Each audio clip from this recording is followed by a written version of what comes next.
Ei pessoal, meu nome é Silvia Mazzoni e bem-vindos a mais um vídeo do canal Redescobrindo o Caminho, onde vamos aprender a ler a Bíblia com as lentes do judaísmo messiânico.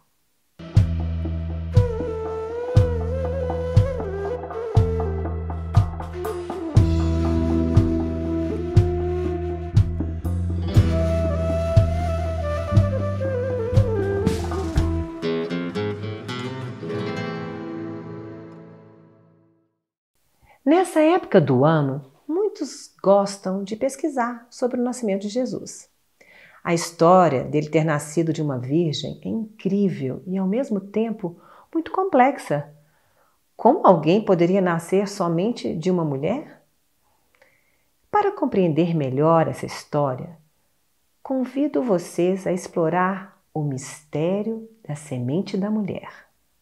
No início do livro de Gênesis, logo após o homem e a mulher acreditarem na serpente e desobedecerem a Deus, comendo o fruto da árvore do conhecimento do bem e do mal, Deus faz uma afirmação instigante contra a serpente.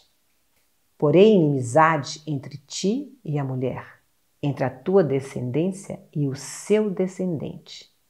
Este lhe ferirá a cabeça, e tu lhe ferirás o calcanhar. Essa famosa frase nos traz uma pergunta. Estaria Deus dando à mulher, justamente aquela que primeiro caiu no engano da serpente, a chance de se tornar um canal para desfazer o pecado? Quando Deus diz: "Este te ferirá a cabeça e tu lhe ferirás o calcanhar", estaria ele dando uma dica de que um determinado descendente da mulher iria trazer reconciliação da humanidade com Deus? E não somente isso. Será que ele estava dizendo que este descendente iria sofrer algum tipo de dano neste embate? Deus declara que esse tal descendente viria exclusivamente da semente de uma mulher. Por que citar somente a semente feminina? A expectativa que um filho especial iria nascer para cumprir essa nobre missão é a base de toda a esperança messiânica.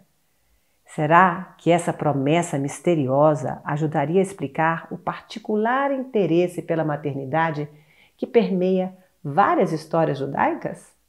A narrativa bíblica, diferentemente de outras histórias antigas, é marcada por dramas onde a luta por conceber é tão forte que leva algumas mulheres a atitudes extremas. A história de Tamar, por exemplo. Tamar usa de uma estratégia radical em busca da maternidade. Ela se disfarça, fingindo ser uma prostituta, para conseguir seduzir o seu próprio sogro e assim finalmente se engravidar. As escrituras não comentam nem condenam a estratégia de Tamar. Pelo contrário, Tamar tem a honra de ter seu nome mencionado na bênção que Ruth, bisavó do rei Davi, recebe em seu casamento. E, além disso, o nome de Tamar é mencionado na genealogia de Jesus. Se a Bíblia é realmente um livro de inspiração divina, seus relatos não podem ser vistos apenas como simples histórias, pois além de contarem um fato real ocorrido, elas devem conter também chaves messiânicas.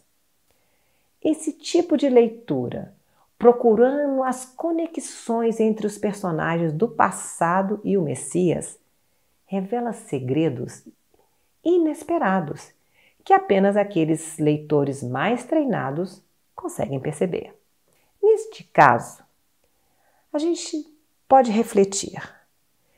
Seria a esperança de gerar o Messias a verdadeira motivação por trás do comportamento aparentemente irracional e obstinado de Tamar? Se Tamar conscientemente ou não buscou gerar o Messias, não podemos provar. Mas, se pensarmos bem, foi exatamente isso que aconteceu. Sem Tamar, seria impossível haver o Messias. Yeshua descende dela. Ela é a tataravó de Jesus. Vale a pena lembrar, gente, que Tamar, quando seduziu o sogro, não agiu como uma adúltera. Na verdade, ela havia se casado com o filho mais velho de Judá, que morreu, e depois com o segundo filho de Judá, que também morreu. Então, estava viúva na época, assim como Judá também estava viúvo na época. Ou seja, ninguém adulterou. Muitas pessoas imaginam que nos tempos bíblicos as mulheres só eram valorizadas se tornassem mães. Essa percepção provavelmente reflete muito mais os nossos preconceitos em imaginar que a Bíblia é um livro machista do que a realidade. Várias mulheres destacadas na Bíblia são mencionadas independentemente de suas funções maternas. A rainha Esther, a profeta Débora e Abigail, uma das esposas do rei Davi, são alguns exemplos. Outra personagem que também parece ter um comportamento irracional e obstinado é a própria Maria, mãe de Jesus. Ela, de maneira bastante ousada, arrisca sua reputação a fim de conceber. Maria também corre o risco de ser difamada ou mesmo condenada quando aceita engravidar antes de estar casada. Portanto, a vida de Tamar e a vida de Maria estão ligadas. Existe um paralelo temático conectando as duas personagens. A natureza divina do Messias e seu nascimento virginal costuma gerar muitas dificuldades. Críticos da ideia de um nascimento virginal estão convictos que essa história é uma invenção, porque não existe explicação médico-científica para tal. Entretanto, parte daqueles que fazem essa crítica creem em outra fantástica história bíblica, a criação do homem. O relato do início da história humana na Terra estabelece que o ser humano se originou a partir do componente material terra, unido ao componente divino, o sopro de Deus. Dessa combinação entre o mundo material e o mundo espiritual, a partir desse evento único, todos os seres humanos foram derivados.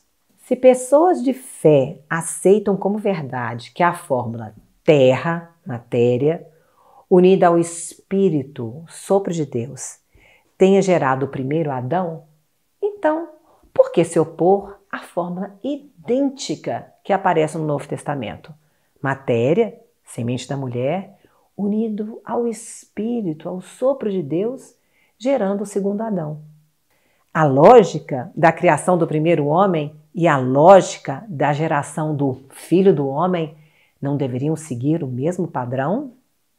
Outro motivo que reforça a tese do nascimento virginal é que um Messias cuja natureza fosse exclusivamente humana, que fosse formado de forma comum a partir da semente de um homem e de uma mulher, estaria sujeito às mesmas condições e limitações dos seres humanos comuns e, por conseguinte, não estaria em posição de salvar.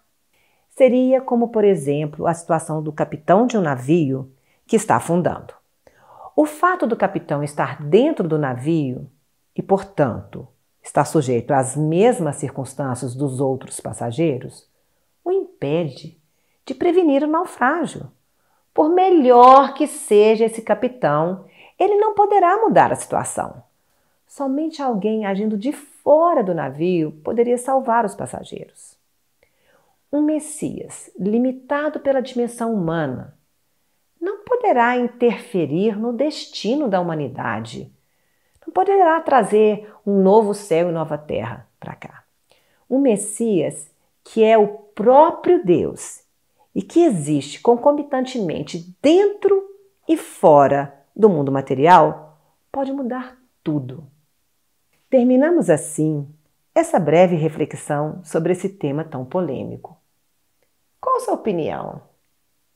Deixa aqui nos comentários, ok? E nos vemos no próximo episódio. Litraot. Bye bye.